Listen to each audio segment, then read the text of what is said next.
할렐루야.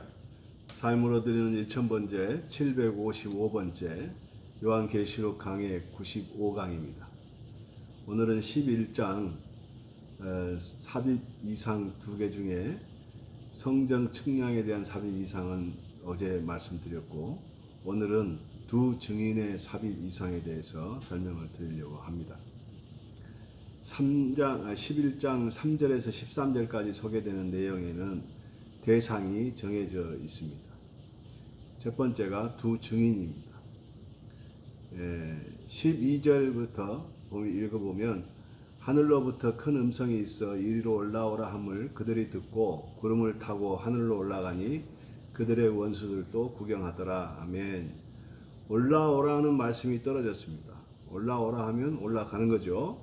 있으라 했었더니 있었고, 창세기 1장 3절 일어나라 했더니 일어났고, 누가복음 7장 13절로 14절 말씀이 선포되면 반드시 역사가 일어난다. 우리가 명심해야 되겠죠. 올라해라 했기 때문에 올라가니 이것이 휴거라고 이야기하는데, 어떤 사람들은 믿는 자들의 휴거가 11장에 일어난다고 이야기하는 분들이 많습니다. 그분들은 이 11장에 나오는 삽입 이상이 삽입 이상인 줄을 모르고 있기 때문에 그런 이상한 이야기를 하는 거죠. 자, 분명히 두 증인의 삽입 이상이라고 제목이 정해져 있고, 그렇다면 여기서 휴거 대상은 두 증인이라는 것은 너무 쉬운 일입니다. 이것을 삽입 이상장이라고 알지 못하기 때문에 믿는 자들이 11장에 휴거한다고 얘기하는 겁니다. 자, 이만큼 우리가 성경을 정확하게 보지 못하면 틀리는 것을 틀리게 보지 못한다는 얘기입니다. 하나님께서 대환란 시기 동안에 두 선지자를 일으키십니다. 두 선지자들은 대환란 기간에 우리로 말하면 전도하는 일을 맡은 사람들입니다. 이 사람들은 평범한 사람들이 아니라 하나님께서 강한 능력을 그들의 손에 붙여주셨습니다. 그래서 이 사람들은 구약시대 때의 모세와 같은, 엘리야와 같은 강한 능력을 가지고 전도를 합니다. 달려드는 사람이 있으면 하늘에 불이 내려서 태워 죽이기도 하겠습니다. 그러나 감히 접근하지 못하고 강한 능력으로 인해서 많은 사람들에게 말씀을 선포하고 하나님께로 돌아오라고 회개의 메시지를 전파합니다. 3절에 보면 내가 나의 두 증인에게 권세를 주리니 그들이 굵은 베옷을 입고 1260일을 애언하리라 그랬습니다. 내가 내 증인에게 권세를 주신다고 했습니다. 그리고 그들은 굵은 베옷을 입는다.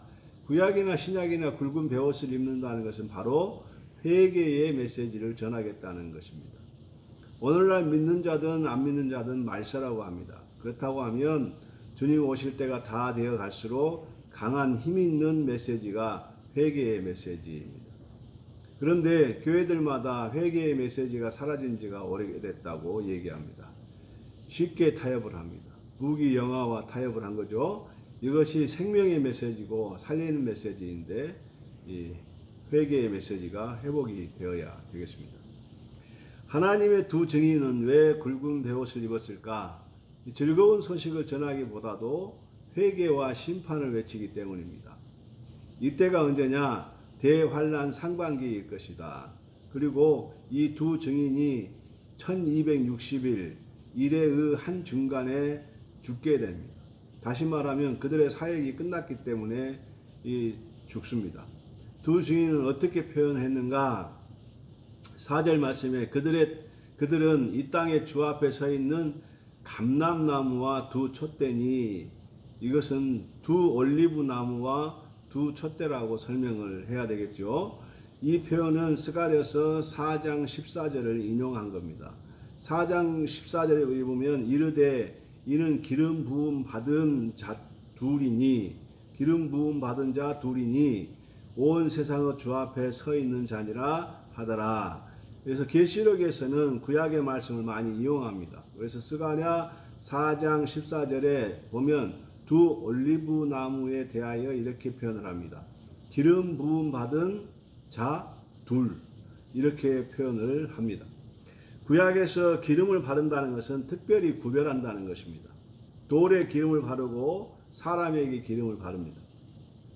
어떤 대상이든 기름을 바른다는 것은 그것은 특별히 구별한다, 평범한 것이 아니라 특별하다라는 표현으로 기름을 바릅니다. 예를 들어 야곱이 집을 떠나서 바단 아바람으로 갈 때에 3일째 되던 날 잠을 자고 나니 하나님을 만났다는 표시로 그것이 특별한 장소였구나 해서 베개로 삼았던 돌에 기름을 붓고 이곳이 하나님의 계신 전이다 이렇게 표현을 합니다. 수많은 돌이 있지만 이 돌은 특별한 돌이다. 왜? 하나님을 만난 장소에서 나와 함께 돌베개를 했던 그런 돌이고 장소이기 때문에 이 돌은 특별한 돌이 되는 것입니다. 이것이 신약 시작에서는 성령 충만한 자로 표현이 바뀝니다. 구약은 그림자하고 신약은 실제이죠. 다시 말하면 실제가 오기까지 그 모습을 그림자라고 합니다. 그래서 구약의 표현과 신약의 표현은 조금씩 다릅니다. 신구약을 섞어서 쓰는 단어는 적합하지가 않습니다. 예를 들면 성령의 기름 부으심이라든지 이런 단어들은 구약 신약을 섞어서 쓰는 단어들이라고 할 수 있습니다. 그것은 맞지가 않습니다. 성령의 기름 부으심 하지 말고 기름 부으심을 하든지 성령 충만한 자라든지 이 둘 중에 하나를 택해야 되는 겁니다. 지금은 예수님이 오신 이후 우리의 삶을 살아가고 있으니까 기름 부으심 하면 2000년 전으로 돌아가는 것입니다. 그래서 현실적인 것은 성령 충만 이렇게 써야 되는 것이죠. 자, 두 올리브 두 촛대는 하나님께서 마지막 때 환난기에 성령 충만한 자 두 사람을 세우겠다는 말입니다. 여기서는 대상이 없습니다. 이미 휴거할 것이니까. 그때까지 휴거되지 않으면 영과 육이 나누어집니다. 어쨌든 우리는 해당이 없습니다. 왜? 대환난 기간에 두 사람을 일으키기 때문에 대환난 기간에 우리는 없다는 겁니다.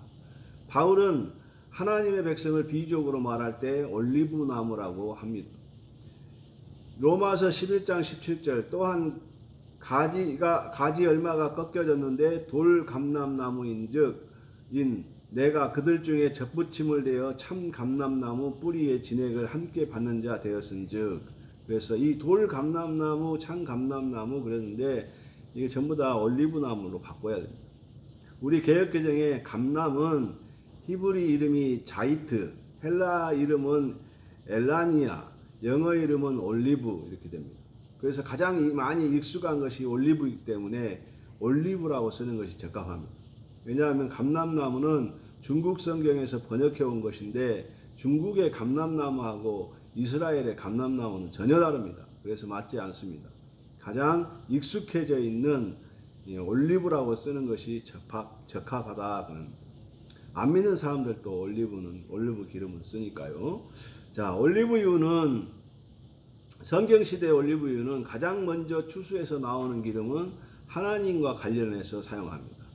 레위기 24장 2절에 이스라엘 자손에게 명령하여 불을 켜기 위하여 감람을 찌어낸 순결한 기름을 내게로 가져오게 하여 계속해서 등잔불을 켜둘지며 하나님과 관련해서 사용한다는 말은 성전과 관련해서 사용되어진다는 겁니다. 성전 등불을 밝히는 데 사용했다 그 말입니다. 출애굽기 29장 7절에 보면 관유를 가져다가 그의 머리에 부어 바르고 그랬습니다.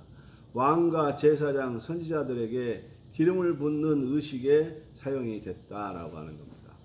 두 번째 기름 짜는 것은 식용으로 사용을 합니다. 세 번째 기름 짜는 것은 일반 등잔에 불 밝히는 것과 생활용품으로 사용합니다. 자, 두 증인의 권세 5절 만일 누구든지 그들을 해하고자 하면 그들의 입에서 불이 나와서 그들의 원수를 삼켜버릴 것이요 누구든지 그들을 해하고자 하면 반드시 그와 같이 죽임을 당하리라.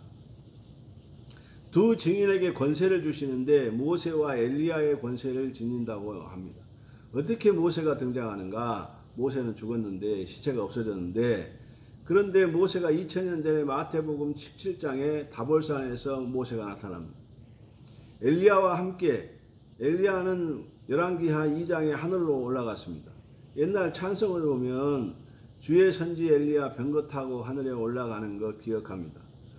병거 타고 올라가면 불병거 타고 올라가면 타 죽습니다. 그렇게 부르는지 모르죠. 그러면은 성경을 한번 정확하게 읽어도 해오리 타고 올라갔다고 되어 있습니다. 그럼 우리는 성경을 볼 때 먼저 들어서 입력된 것은 확인을 안 합니다. 왜? 내가 안다고 생각하기 때문에 그런 것이죠. 그런 것이 성경에는 참 많이 나타나고 우리가 잘못 사용하는 것들이 많습니다. 오늘 이 시간에는 그것은 생략하도록 하고요. 자, 두 증인의 마지막을 소개하자면 7절이 그들의 증언을 마칠 때 무적행으로 올라오는 짐승이 그들과 더불어 전쟁을 일으켜 그들을 이기고 그들을 죽일 터인즉 그랬습니다. 이제 두 증인의 사역이 끝이 났습니다. 누구에게 죽느냐? 짐승에게 죽임을 당합니다. 짐승이 무적행으로 올라오는 짐승이라고 했습니다. 그렇다고 하면 이 짐승은 적그리스도를 이야기하는데 적그리스도는 무적행으로 올라오는 사단으로부터 적그리스도로부터 능력을 받습니다. 적그리스도는 우리와 똑같은 사람이지만 능력을 하나님께로부터 받는 것이 아니라 사단으로부터 능력을 받습니다. 그에게 두 증인이 죽는 겁니다. 두 증인의 시체를 장례를 치르지 못하게 합니다. 8절에 보면 그들의 시체가 큰 성 길에 있으니 이 성은 영적으로 하면 소돔이라고도 하고 애굽이라고도 하니 곧 그들의 주께서 십자가에 못 박히신 곳이라. 두 증인의 시체를 장례를 치르지 못하는 겁니다. 그냥 거리에 버리는 겁니다. 왜? 보라고 잘난 체하고 까불고 설치는 사람들이 비참하게 죽었잖아. 사람들에게 광고 효과로 쓰려고 장례하지 말라고 길에 버려졌습니다. 장례 지내주면 그 사람을 죽이겠다고 으름장도 놓을 것입니다. 그래서 감히 손을 못 대고 그냥 두는 거죠. 그래서 길에 벌어져 있습니다. 어디에 버려졌느냐? 큰 성 길에. 큰 성은 예루살렘입니다. 큰 성은 영적으로 하면 소돔이라고도 하고 애굽이라고도 하고 주께서 십자가에 못 박히신 곳이라. 그러니까 이곳은 예루살렘이다. 그렇다면 대환란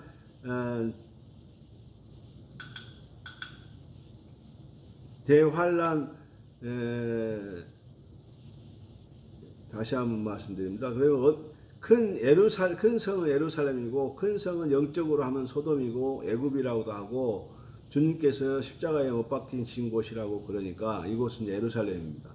그렇다면 대환란 기간에 주님을 따르는 자들은 휴거한 것이고 남아있는 자들에게 주님께서 돌아오라고 회개를 외쳤던 지역은 장소가 한국이 아니고 예루살렘에서 일어나겠구나 하는 것을 감을 잡을 수 있습니다. 중요한 것은 예루살렘에서 이런 일이 일어난다고 한국에서 안다 모른다? 안다. 한국에서도 안다. 왜? TV에서 나올 거니까.